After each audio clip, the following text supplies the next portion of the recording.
face reading.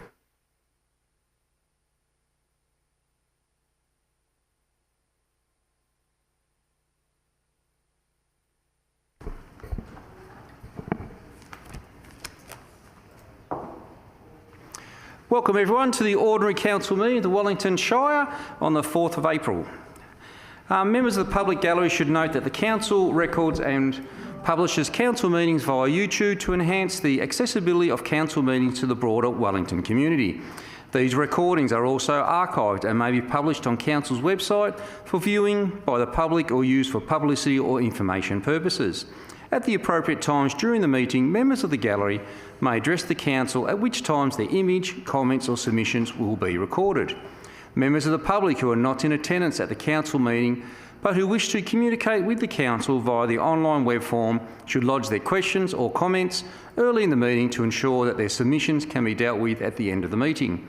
Please could gallery visitors, councillors and invited online attendees ensure that mobile phones and other electronic devices are turned off or in silent mode for the duration of the meeting. Working together to make a difference, we listen and lead to provide quality services that improve life for all. Wellington Shire Council acknowledges our offices are located on the traditional lands of the Gunai-Kurnai Nation. We pay our deep respects to their elders, past, present and future, and acknowledge their ongoing cultural and spiritual connections to their land and waters.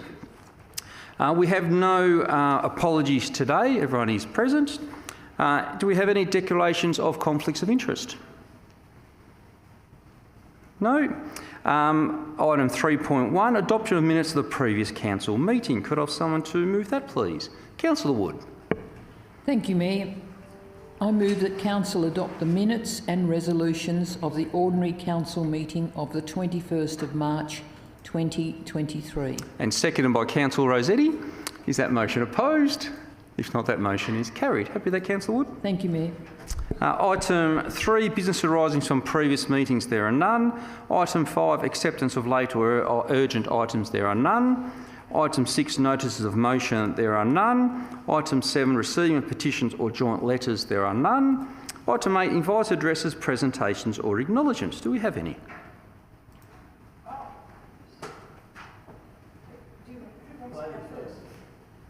Microphone.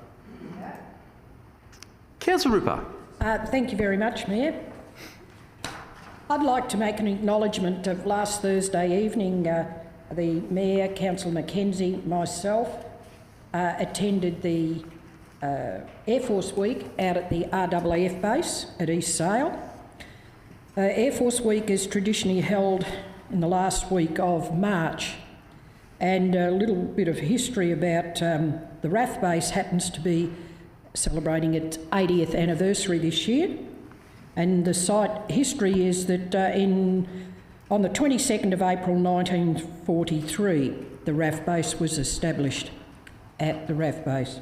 And I'm also pleased to mention about Air Force Week as being an ex-member of the RAAF and having served 11 years of my 20 years at the RAAF base at East Sale, and having served at some of the squadrons that are out there. And I can tell you, when I turned up in 1981, we were still working in World War II buildings, and it's great to have gone out and seen that it has now all changed, and it's a very, very modern RAAF base. And we have got the Officer Training School, which was my last unit at Point Cook, has shifted here. Also, number 1 Flying Training School I worked at Point Cook is now at RAAF Base East Sale, and there are certainly a lot of other training units. So we were shown by the current Air Force members, welcomed us all, and it was a very, very enjoyable evening. And also the economic development part of having the RAAF base here, who the RAAF members shop in Sale, play sport in Sale, mingle in Sale, and it's great to be part of it. So thank you very much. Thank you, Councillor Ripper. Yes, the RAAF are a very much an important piece of Wellington Shire. Do we have anyone else with acknowledgement? Thank you, Mayor. I have 2 acknowledgements. First of all, the better life for foster kids Last Friday night, both Councillor Ripper and I attended A Better Life for Foster Kids Gala Night at the Sale Memorial Hall. The hall looked fantastic and was attended by well over 300 community residents from near and far. The night was a celebration of the fantastic efforts A Better Life for Foster Kids do for children and carers in the out-of-home care system. As a background, the majority of children enter out-of-home care with just the clothes they are wearing, and this group provide wheeled suitcases which provide children of all ages with approximately 55 items of clothing, along with toiletries, handmade dolls and activity books especially written for children entering care. The founder, Heather Bear, was herself a foster child and along with her committee are making a real difference for our underprivileged children. The night was a huge success with the residents on hand digging deep into their pockets well beyond the expected targets.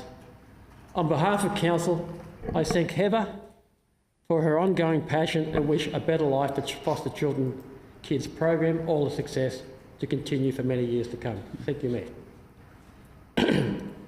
Secondly, Mayor, I'd like to acknowledge the fantastic work that under the guidance of Kim Suller, the communication team is having on keeping our community connected to what Council is doing.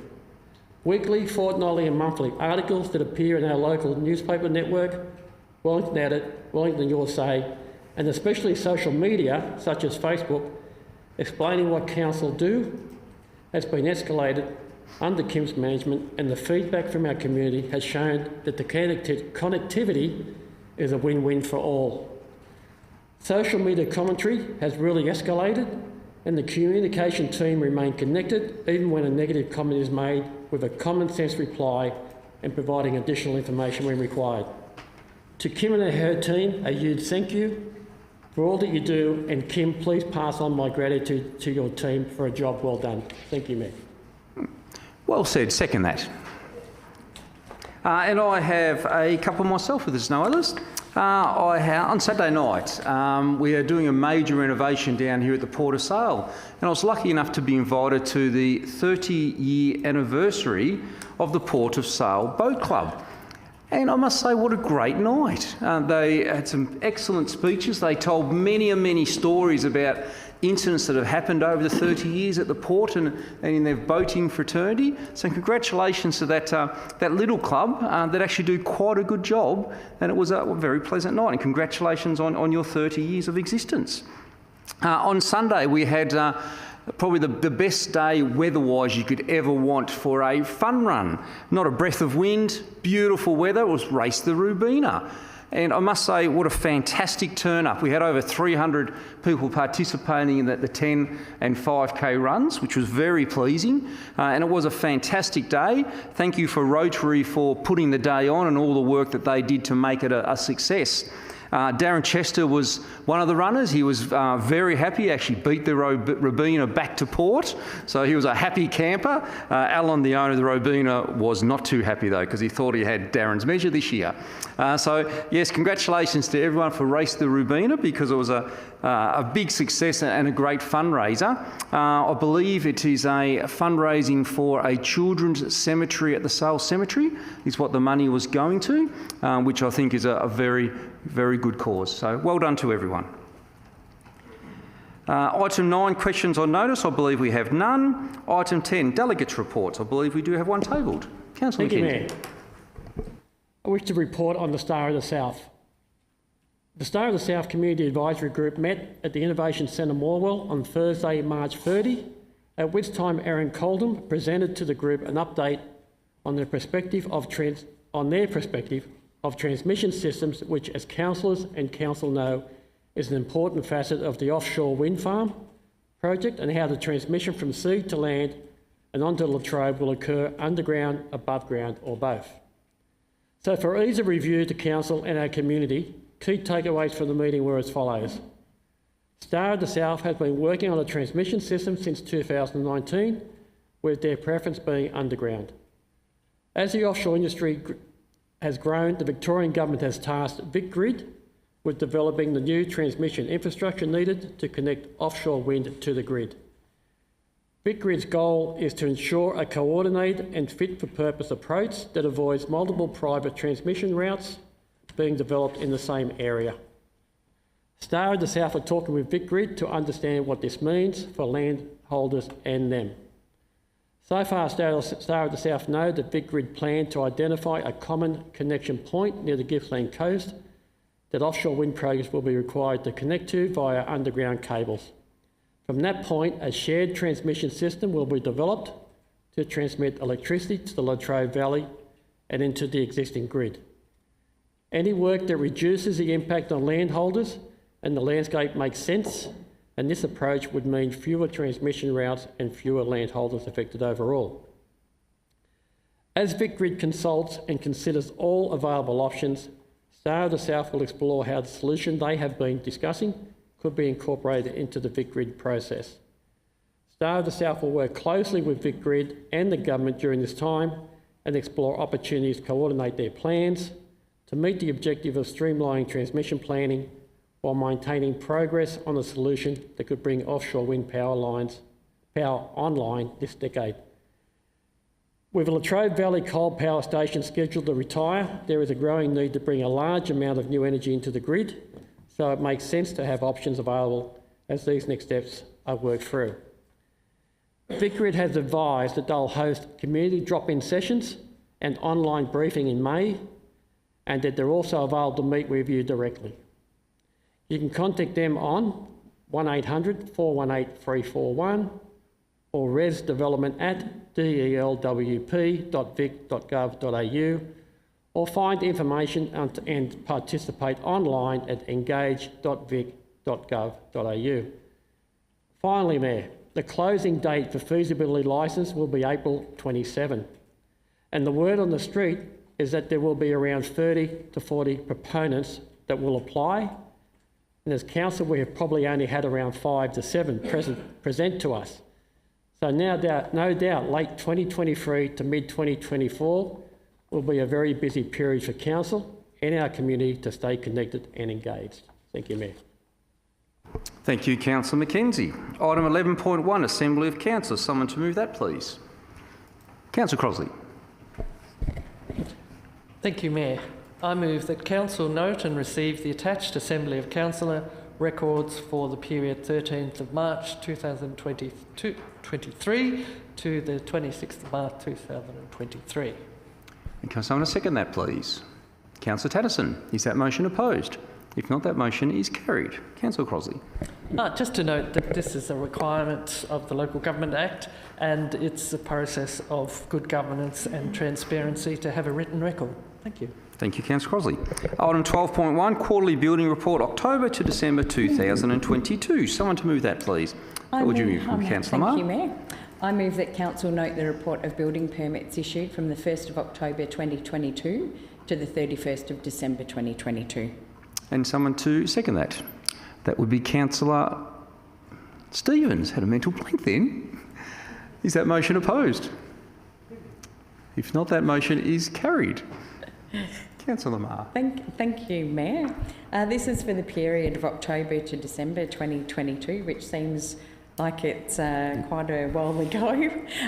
278 permits were dealt with being a total of 48.5 million approximately.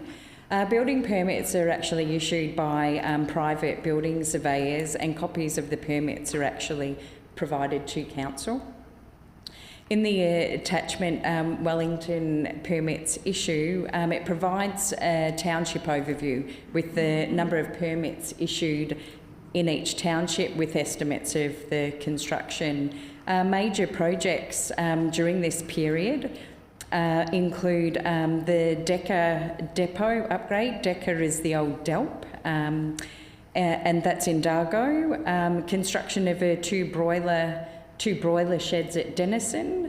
Hospital alterations at Hayfield. Construction of a childcare centre at Stratford. And new land estates at Longford and Maffra. And we also need to mention the new kinder building at Gumnuts, as well as the alterations to the Gippsland Centre here in Sale. So lots has been happening. Well done to the team. Thank you, Councillor Marr. Item 12.2, Planning Scheme Amendment C114. Someone to move that, please. I'm happy to move that Councillor Marr. too, Mayor.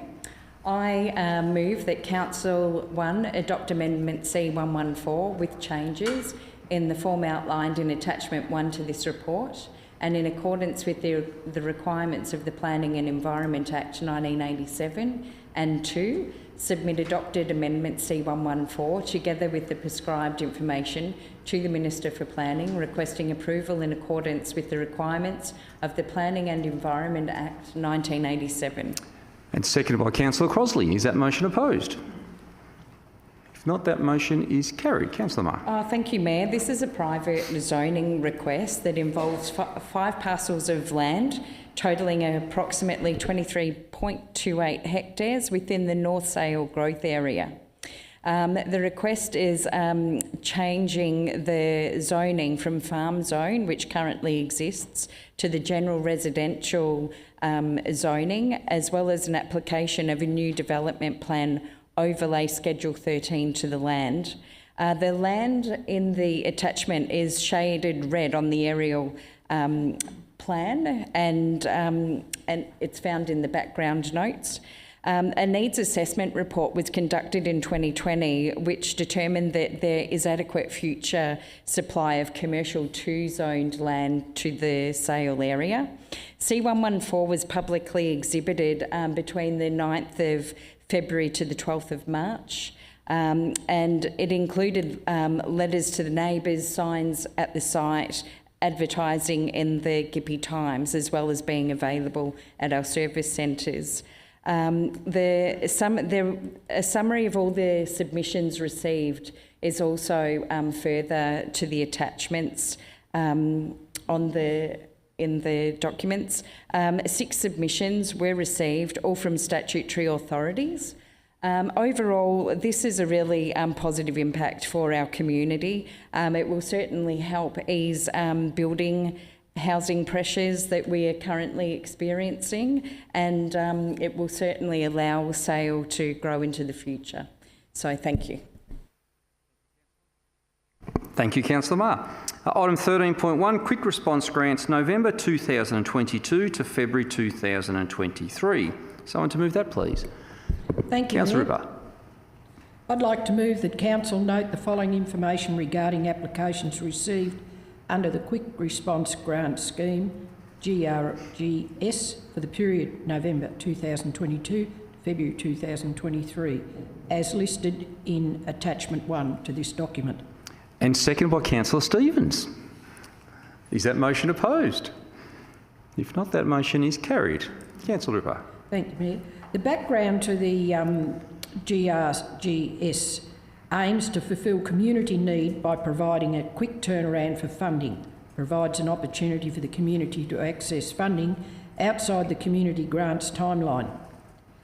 This supports the delivery of projects that demonstrate positive impacts on the wider Wellington community.